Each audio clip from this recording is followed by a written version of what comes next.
I know that it's been said almost like 1,000 times at this point, but they really missed a trick not calling this film Fast 10 Your Seatbelts. Would have instantly made $1 billion.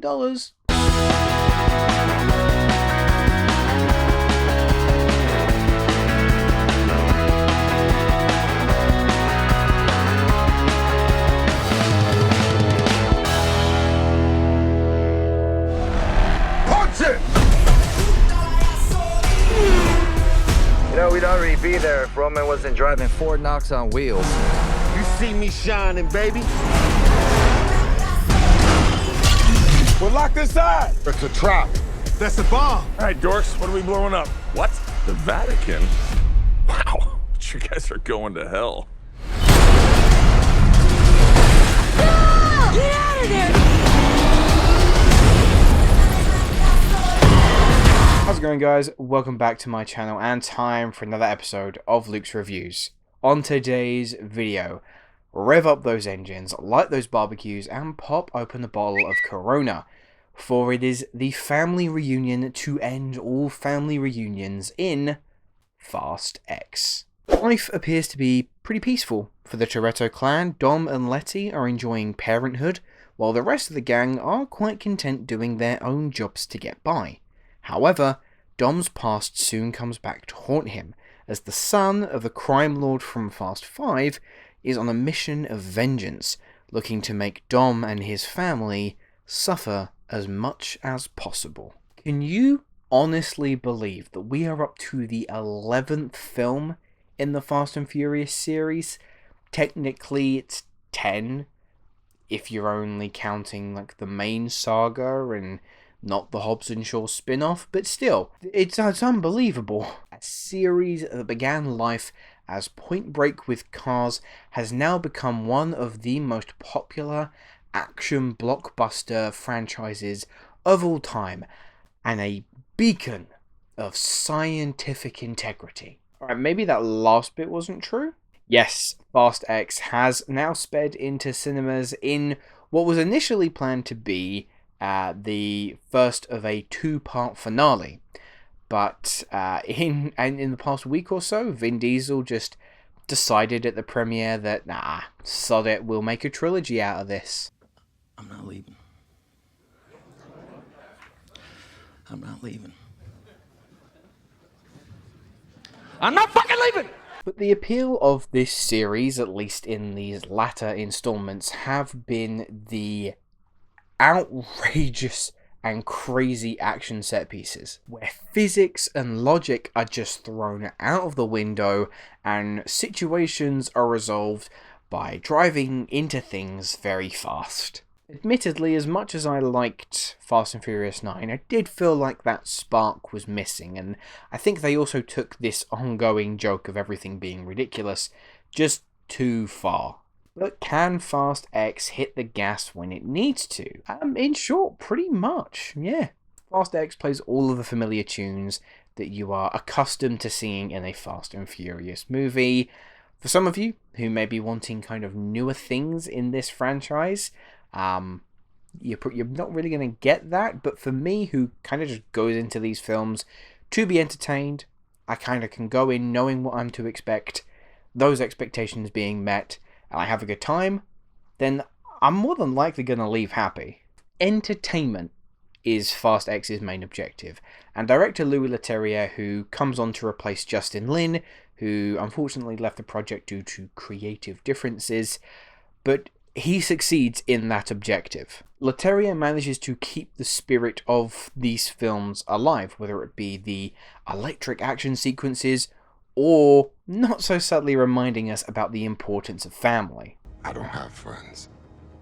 I got family. His style seems to fit in really quite well into this world, so if he is to direct these, I guess, last two films now of the series, I think they're in very safe hands. As for Vin Diesel, now, look, I am still convinced that he thinks that Dominic Toretto is God.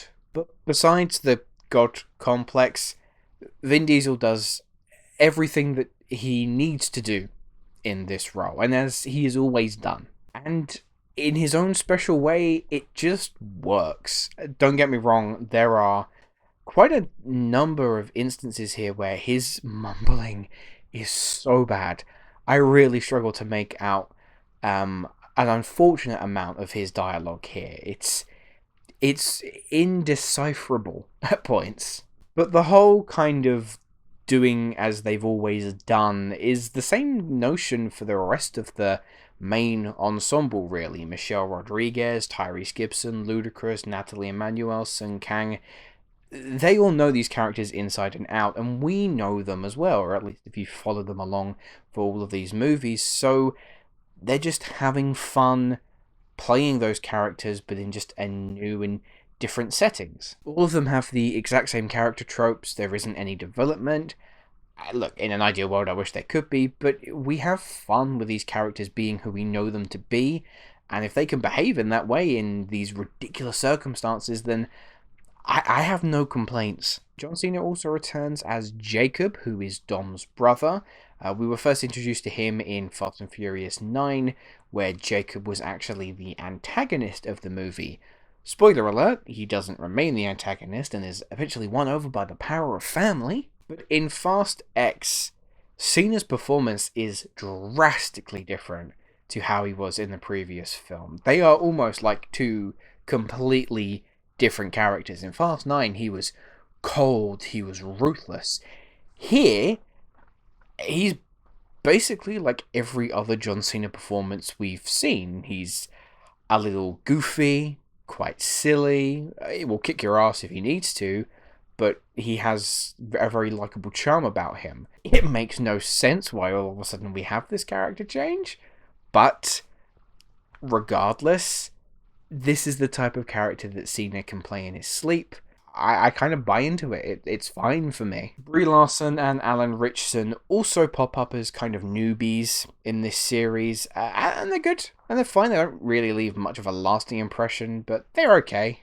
Also, if you're expecting a lot of Jason Statham in this movie, even though he's quite heavily marketed, he's really not in this movie as much as you think he is. He shows up for like one action scene, actually a lot. But someone who does show up in this movie and steals the entire goddamn film is Jason Momoa's antagonist, Dante. Boy, oh boy, is this the role that Momoa has been waiting for. But also, the kind of villain that this series has been clamoring for. Dante is as unhinged as they come.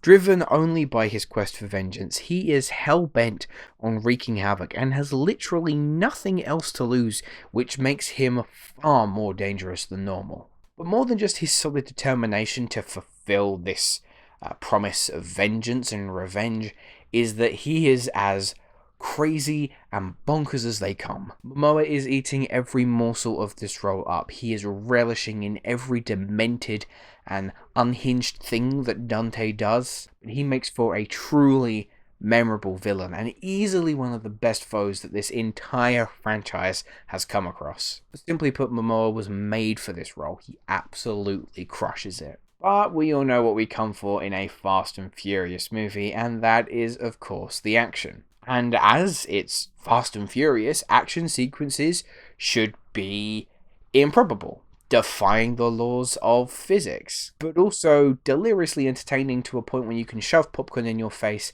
and laugh along at the ridiculousness before you.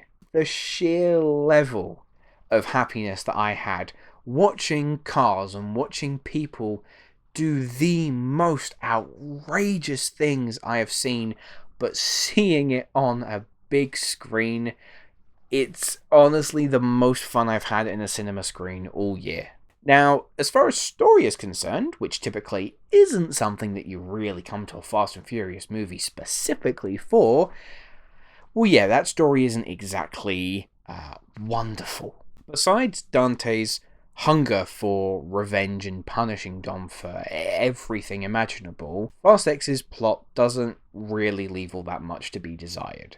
The first and third acts of this movie kind of hit those beats that we like from our Fast and Furious movies, whereas the middle act, at least for me, really began to stagnate things. And it doesn't help because there's a narrative decision here to split up the gang for most of the movie. Our central family don't really share a great deal of screen time, and they're kind of off being stuck in their own side stories. But the problem is that because there are so many characters to focus on now, and we have so many new characters entering the fray, it becomes an almost impossible balancing act, leaving characters that normally we have a lot of fun watching kind of stuck in limbo, and we just don't really know what to do with them, but we know that we have to dedicate time to them, and it just is left feeling a bit like filler. I really think you could probably have trimmed down the middle act quite substantially, and you would have been left with a really lean and tight 2-hour action blockbuster. Fast X continues the franchise's run of success as it begins the journey towards the end. The action is off the charts, the family are as entertaining as ever, and Jason Momoa is the perfect individual to herald in this new wave of antagonism for Dom and his family. I think for fans of the series, there'll be plenty for you to enjoy, but for non-fans hoping to get on board at the last minute, it's safe to say that that train has already left the station. It does leave things on a very exciting cliffhanger, not to mention a post-credit scene that will have you buzzing for the next installment. I'm going to give Fast X an 8.5 out of 10. Anyway guys, those are my thoughts on Fast X. Let me know, have you had the chance to see the film yet? What did you think? Leave your thoughts in the comments below. And my question to you, I said that Jason Momoa as Dante is my favourite Fast and Furious villain, but who is your favourite Fast and Furious villain? But this is all we have time for here today, so thank you very much for watching, and I will see you in the next video. Hello, thank you so much for watching. I hope you enjoyed the video. If you have, make sure to click that like button, and if you aren't already, click that subscribe button too.